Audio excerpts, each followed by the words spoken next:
Hello and welcome to the Music Survival Guide, the independent musician's guide on how to survive in the music industry. My name's Phil, a mixing and mastering engineer. Well, I hope you're doing wonderfully, marvellously well. We're in the final month of 2024, and it's gone quick. At least it has to me, but there we are. These things always seem to go quick. The older you get, the quicker they get. That's what I've realised. Slightly depressing thought, but that's not really what I was here to talk about. This is an unusual episode in that I have a vague idea of what I'm going to talk about, but I have no script in front of me. Nothing at all. I got the intro, the line I say written down here, and the outro, what I say at the end, and that is it. So I guess what I wanted to talk about is rounding up your year and thinking through how to end your year well. And I think I've got a couple of things to talk about. I've got to talk about Spotify Wrapped. I love talking about how bad Spotify Wrapped is.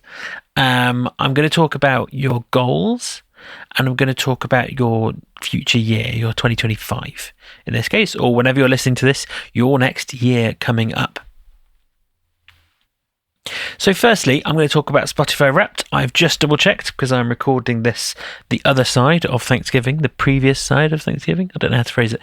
And according to the internet, Spotify Wrapped comes out after Thanksgiving at some point. So I'm just going to take a punt and say it's out when you're listening to this, and feel free to ignore it.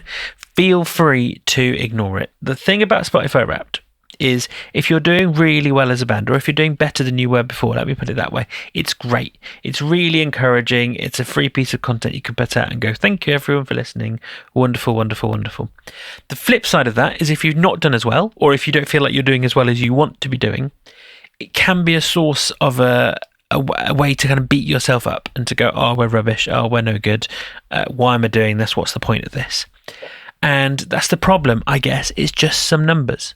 So maybe the numbers aren't as high as you want, but that doesn't show you how many dedicated fans you necessarily have. It shows you just a number of how many people listen. It might be that you've released a song that you don't know has changed somebody's life. The lyrical content may have really helped them in some ways that you cannot fathom, and that story is not contained in the numbers. I'm here to say, and I've said it before and I've said it on my Instagram, but I'll say it again, your value as a musician is not derived from the numbers that you have on Spotify Wrapped. I think that's so important. I'm going to say it again. Your value as a musician is not derived from your numbers on Spotify Wrapped. Your value as a musician is based in your feeling of fulfillment. Now, this sounds very kind of woo-woo and new age. It's not. Do you feel fulfilled musically? Do you feel like you're enjoying what you're doing? Are you having good gigs? Are you enjoying recording and releasing music? If you are, that is really, really, really important. There is no point in chasing after a kind of musical dream, getting there and going, oh, but I'm not actually enjoying this, because that does happen to people. You don't want to be in that position. If you're not enjoying it, go and do something else. There's plenty of things that you can do in life that are really enjoyable. You could go get any sort of new hobby. You could go ride a skateboard. You could go make some model trains. You could do all sorts of things that are really enjoyable, but aren't music. You have one life and you've got to use it well and wisely. So if you're not enjoying it, stop doing it. That's just kind of something that I feel is important to say. Fame is not worth chasing if you hate the journey, because the journey will be long no matter what you're doing, no matter what path you're getting on the way there. But enjoy it. That's what I was saying. Losing my track because I've not planned this too much. Enjoy it. Make sure that you are enjoying the process, and you are not going to enjoy it if you're deriving all your value as a musician from the numbers that you have.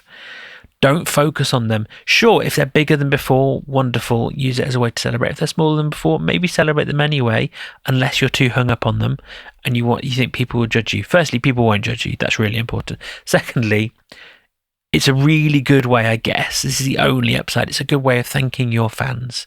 If you go, we have X number of dedicated fans. Thank you so much for listening to our music. It's really important to us, and we really value each and every one of you. Please, if you've listened to our music in the last year and you really enjoy it, drop us a message, write in the comment below and let us know what you think about it, that kind of thing.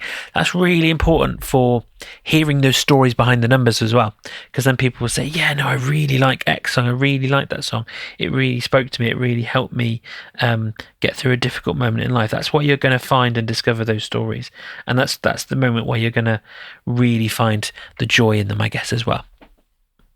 So I'm going to stop talking about Spotify Wrapped because I talked way too long about Spotify Wrapped, I think. And I've got a podcast. I think I put it out last year, but I can't remember. Search for about October to December time on my podcast release schedule. I know there's a fair few podcasts there now, and you'll find one talking about Spotify Wrapped. I think I called it Spotify Wrapped, so if you want to find that, you can find it. And I'm fairly sure I said very similar things back then.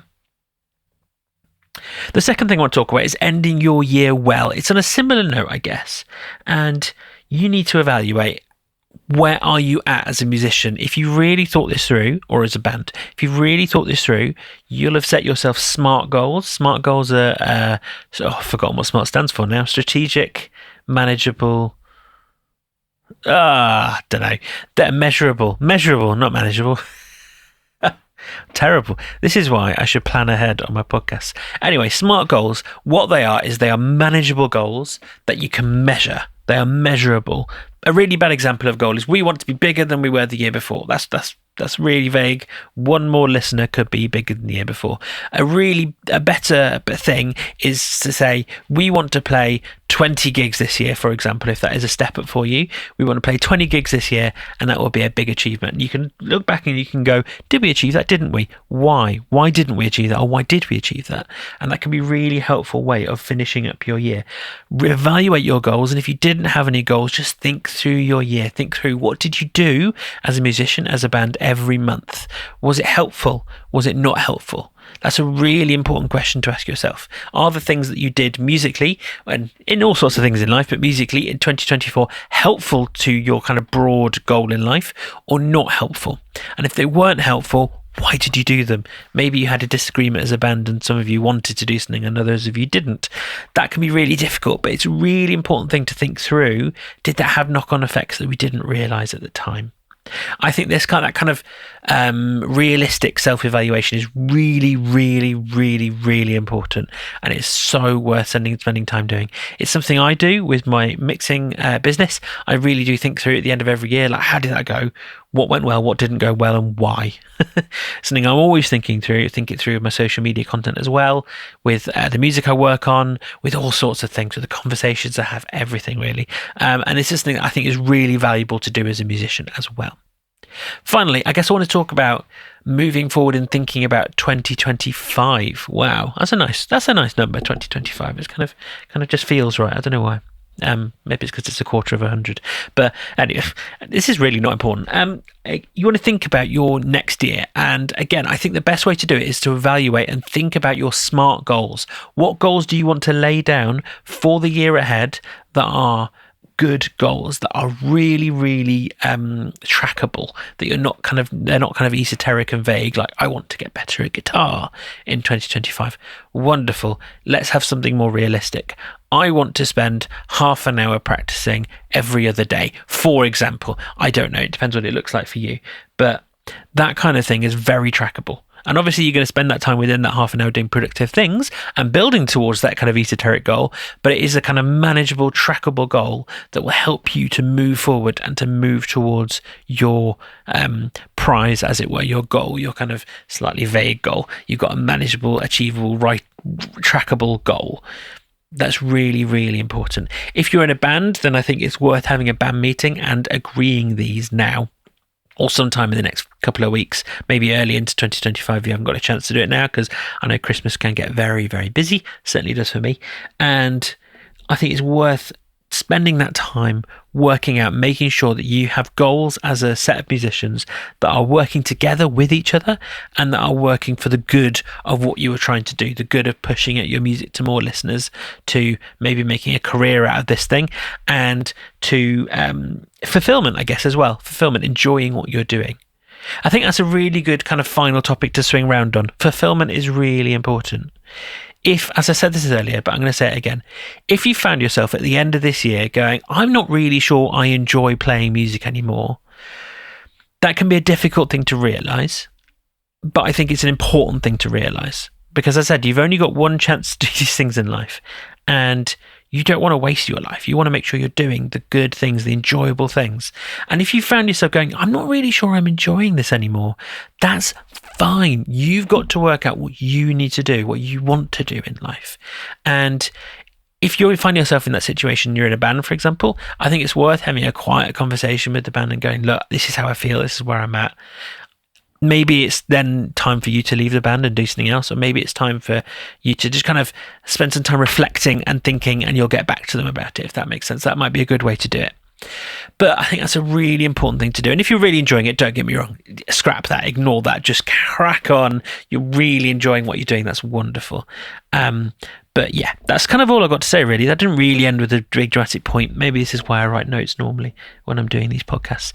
But I'm just going to say thank you for listening to another episode of the Music Survivor Guide. It's not the final of the year. I actually have an interview coming up in a couple of weeks' time. If you liked it, please rate and review the podcast wherever you listen. It all helps the algorithm. Give me a Christmas present. Give me a review, please. And please also share it with any friends or bandmates if you thought it was useful. If there's interesting things you want to talk about as a band, then this is a really great way to open up that conversation. Finally, if you're thinking about recording or mixing and you want to talk about it, reach out to me via the links in the podcast description below or on my social media. We can have a chat about it, and I will see you next time.